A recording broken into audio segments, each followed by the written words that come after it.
Olá, turminha! Tudo bem com vocês?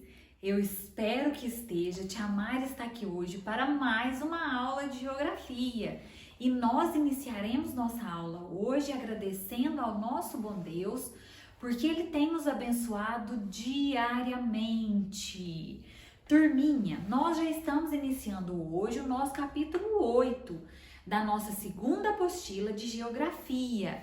E o nosso capítulo 8, ele falará a respeito da tecnologia e trabalho no setor terciário. Nós já estamos há alguns capítulos, há 2 capítulos, estudando os setores da indústria. Nós vimos o setor primário, que é composto por atividades que estão relacionados à extração da matéria-prima, à produção da matéria-prima. Nós também já estudamos o setor secundário, que é aquele setor que está relacionado à produção industrial. E agora nós vamos para o setor terciário. O setor terciário, ele compreende o setor do comércio. É o setor que compra e vende produtos e é dele que nós falaremos. Porém, antes de iniciarmos o capítulo 8, nós faremos o para relembrar, que encontra-se lá nas páginas 116 e 117 da nossa segunda apostila, e é ele que eu farei com vocês agora. Então, peguem em casa a apostila de vocês para que vocês possam acompanhar as explicações da tia Mari. O nosso para relembrar, ele vem com o primeiro tópico que fala o seguinte: a matéria-prima, ela pode ser transformada de várias maneiras, por meio do artesanato, da manufatura e da indústria. As técnicas, as ferramentas e a produtividade são diferentes em cada caso. Então, quando acontece a extração da matéria-prima, depois que essa matéria-prima é extraída da natureza, ela vai para a indústria. Lá na indústria, essa produção pode acontecer de 3 formas que nós estudamos bastante. Essa matéria-prima, ela pode ser transformada pelo artesanato, que é uma técnica de transformação mais arcaica, mais antiga, feita principalmente pelas mãos dos artesãos, ou essa matéria-prima pode ser transformada pela manufatura, que é um processo em que várias pessoas com funções distribuídas trabalham na produção de um produto. A manufatura é um processo mais rápido do que o artesanato. E nós ainda temos o último tipo de transformação da matéria-prima na indústria, que recebe o nome de indústria. Lá na indústria, essa matéria-prima, ela é transformada por meio de técnicas que utilizam da tecnologia. Os robôs trabalham, eles conseguem produzir vários produtos num dia só, porque é tudo mecanizado. Lá eles utilizam a automação, que é quando muita tecnologia está envolvida, é um processo rápido, eles conseguem produzir tudo igualzinho, do mesmo jeitinho e em grande escala. Nós vimos também que as indústrias são classificadas de acordo com a mercadoria que produzem e com a tecnologia que utilizam. Elas podem ser divididas em indústria pesada, que é aquela que fornece a matéria-prima para outra indústria. Então é ela fornece ou a matéria-prima ou peças para outra indústria. Se nós fôssemos colocar, por exemplo, o caso de uma confecção, de uma produção de um sapato, a indústria pesada ela faria o fornecimento do couro para uma outra indústria produzir o sapato. Também temos a indústria de bens de consumo, que é a indústria que faria o sapato. A indústria de bens de consumo, ela produz bens que nós, consumidores finais, iremos consumir. Essa indústria, ela pode ser de bens de consumo duráveis e não duráveis. Os duráveis são aqueles que nós utilizamos por mais tempo, no caso, o sapato.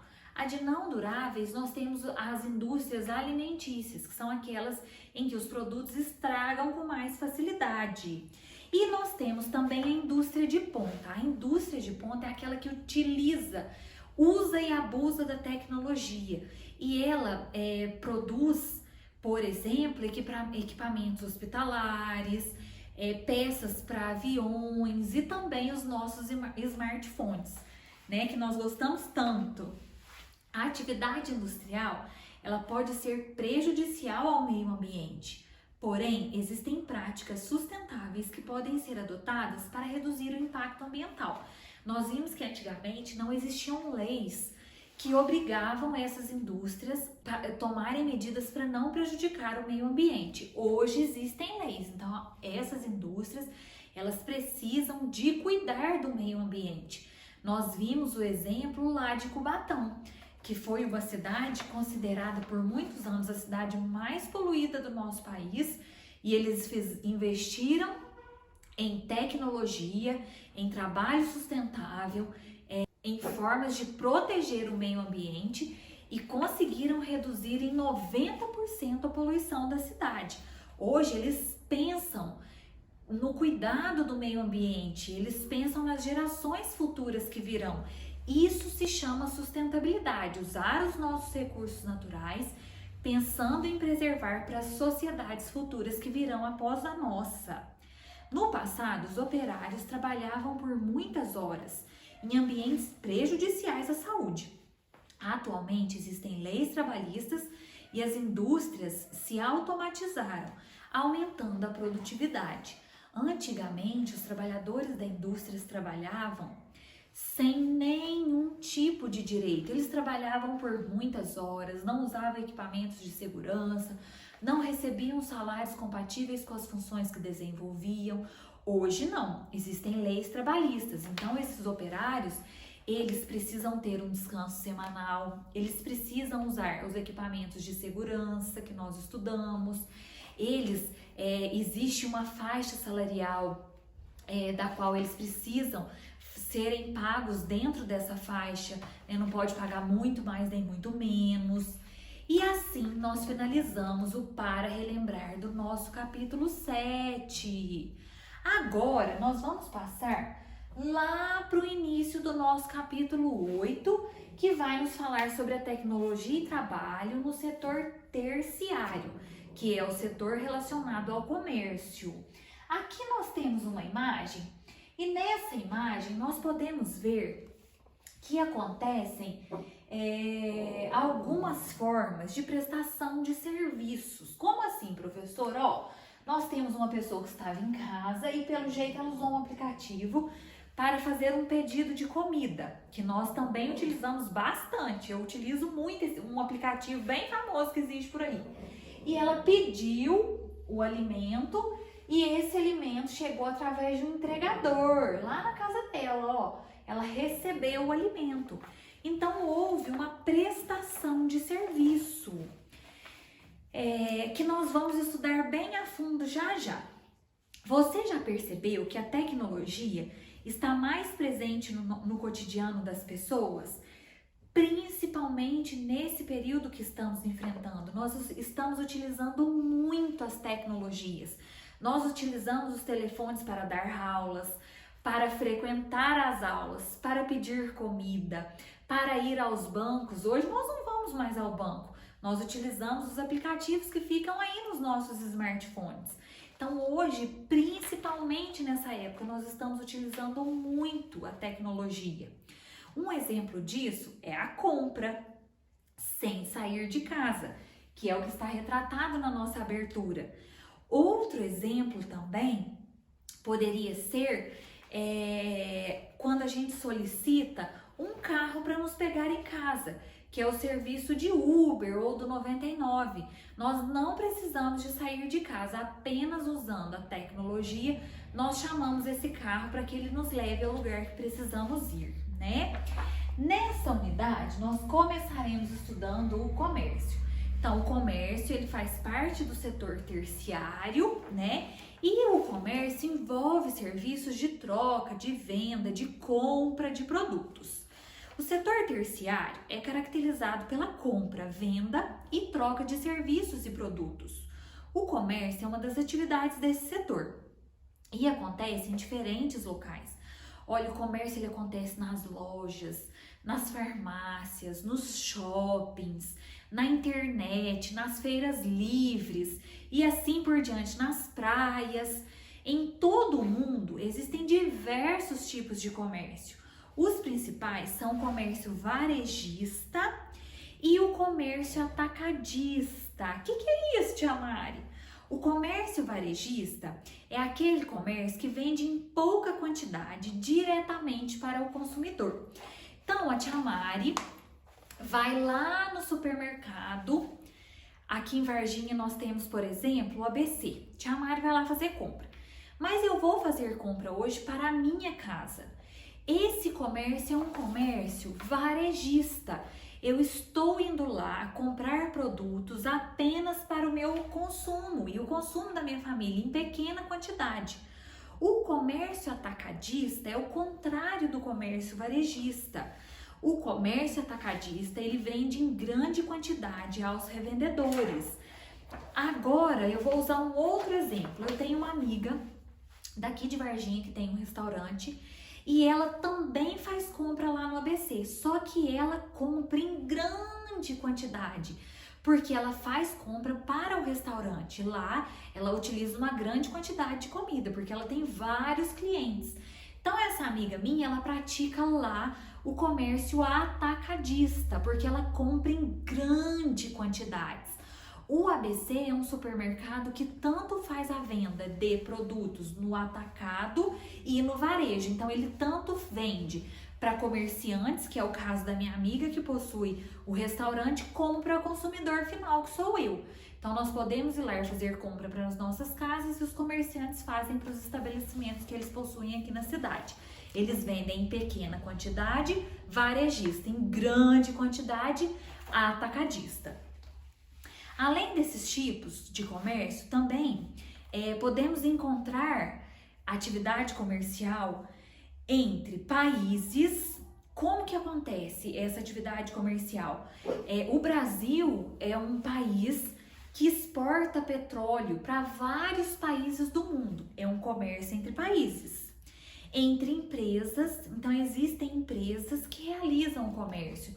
A empresa ela precisa de comprar uma peça de uma outra empresa que vai fornecer. Ou, por exemplo, no caso da nossa escola, ela precisa de comprar de outros fornecedores os papéis que nós utilizamos lá. Nesse caso, é um comércio realizado entre empresas. Nós temos também entre empresas e governos. Essa compra, esse comércio pode ser, por exemplo, quando uma empresa que fornece equipamentos hospitalares, medicamentos, ela faz essa venda para o governo, para as prefeituras, para que as prefeituras possam colocar esses remédios lá nos postos de saúde. E o comércio também acontece entre pessoas. Existem pessoas que trabalham, por exemplo, com artesanato. Essas pessoas vendem para consumidores. É um comércio entre pessoas. O comércio, ele é classificado em dois tipos.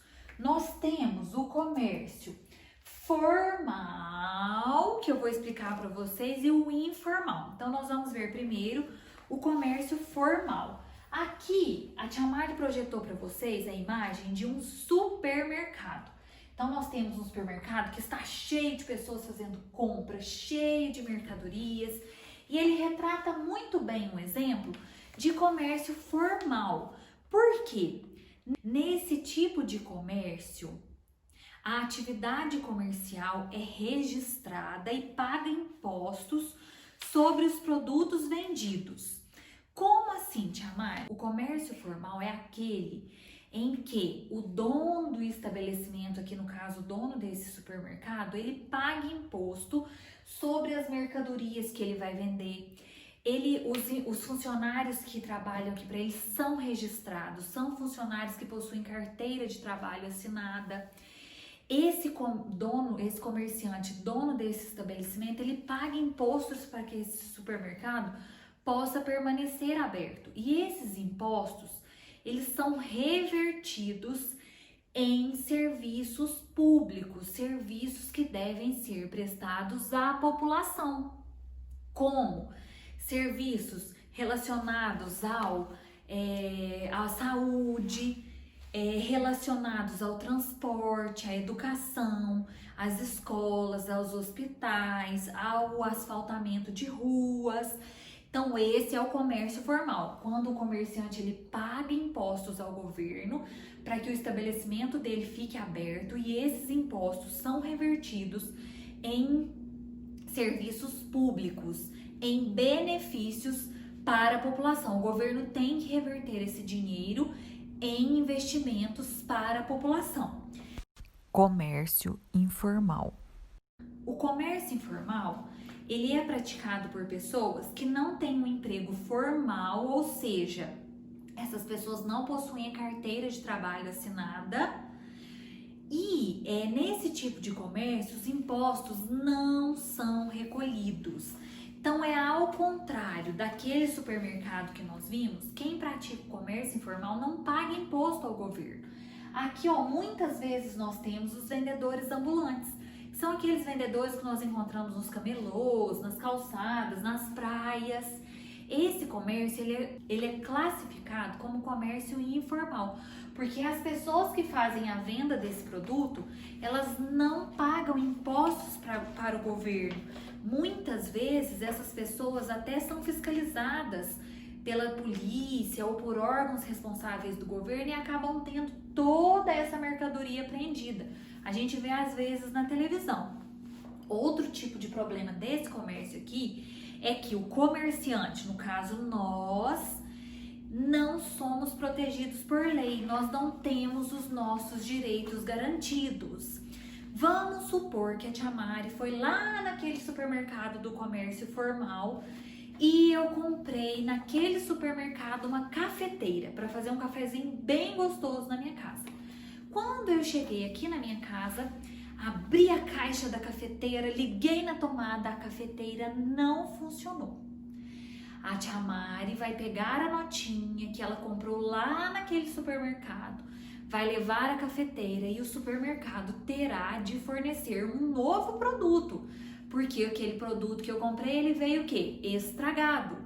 Como aquele supermercado, ele faz parte de um comércio formal, ele vai me restituir aquele produto, porque lá eu tenho os meus direitos garantidos por lei, porque aquele estabelecimento ele é regularizado pelos órgãos governamentais.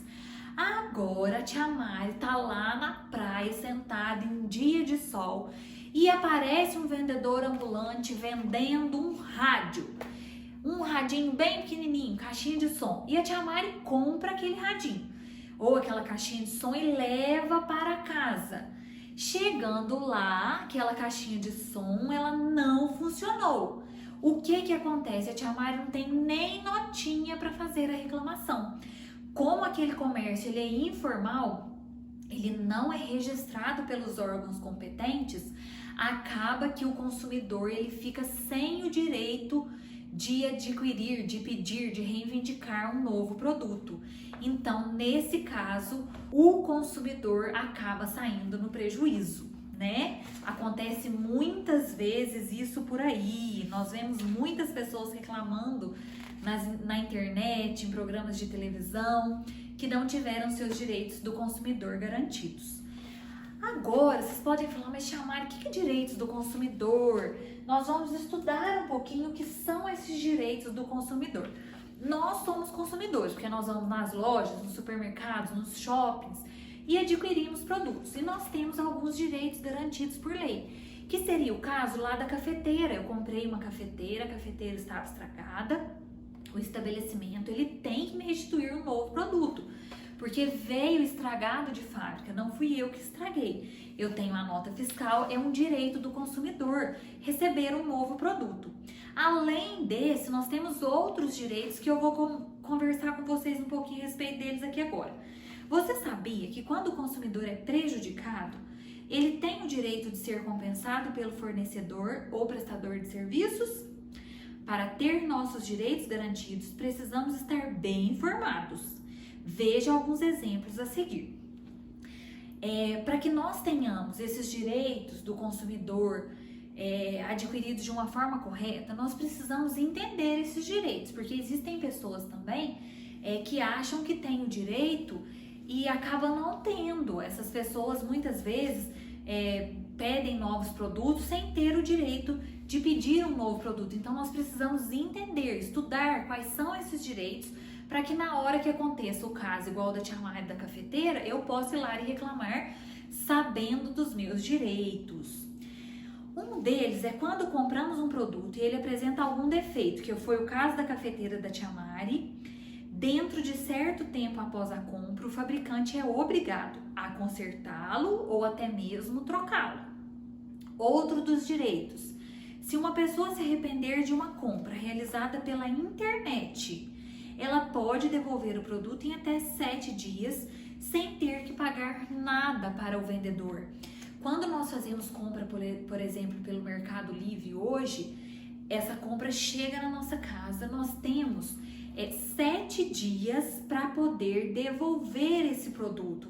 Vamos supor que eu comprei um patinete e o patinete chegou na minha casa de um material muito diferente que estava no anúncio. Eu tenho direito, num prazo de 7 dias, de devolver o patinete e receber o meu dinheiro de volta. Outro direito é que as embalagens dos produtos devem trazer informações claras sobre eles. E isso é importante para sabermos, por exemplo, a validade dos alimentos. Nos alimentos existem várias informações importantes nos rótulos que é obrigatório conter nesses alimentos. Nós precisamos, por exemplo, de saber sobre os nutrientes, sobre a data de validade, sobre a composição, os ingredientes que compõem aquele produto. Existem pessoas que possuem alergia a alguns alimentos. Então, o fabricante daquele produto, quem produz aquele alimento, ele é obrigado a colocar quais foram os ingredientes que ele utilizou naquela produção, para que, por exemplo, essa pessoa que tem alergia não venha consumir e prejudicar sua saúde. Aí, turminha, aqui embaixo, ainda na página 122 dos direitos dos consumidores, nós temos uma atividade que tem letra A e letra B. Essa atividade é bem tranquila e ela vem falando sobre o comércio formal e informal, que é aquele que eu falei para vocês dos vendedores ambulantes e dei o exemplo do supermercado, e também vem falando sobre um direito do consumidor. E para terminar a nossa aula de hoje, lá na página 123, sobre os serviços, nós vimos que o setor terciário, ele compreende o setor do comércio. O setor do comércio envolve compra, venda, prestação de serviços. O que seria essa prestação de serviços? A prestação de serviços são quando as pessoas elas trabalham prestando serviços para empresas, para as indústrias, e elas recebem por essa prestação de serviço. Nesse caso aqui nós encontramos as professoras. As professoras elas prestam um serviço, né, de transmitir o conhecimento, e nós somos pagas por isso. Outro exemplo são os médicos, os enfermeiros e assim por diante. Os serviços, além do comércio, outra prática do setor terciário é a prestação de serviços. Os serviços são todas as atividades em que os consumidores ou as empresas compram algo que não é material. São exemplos: rede de energia elétrica e de saneamento básico. Então, a empresa que fornece a nossa energia elétrica para nossas casas, ela está prestando um serviço e nós pagamos por esse serviço, né? Nós recebemos todos os meses nas nossas casas as contas de água, de luz, porque essas empresas estão nos prestando um serviço. Outro caso é o transporte de pessoas ou de mercadorias. Então, quando nós pegamos uma lotação, nós pagamos por ela.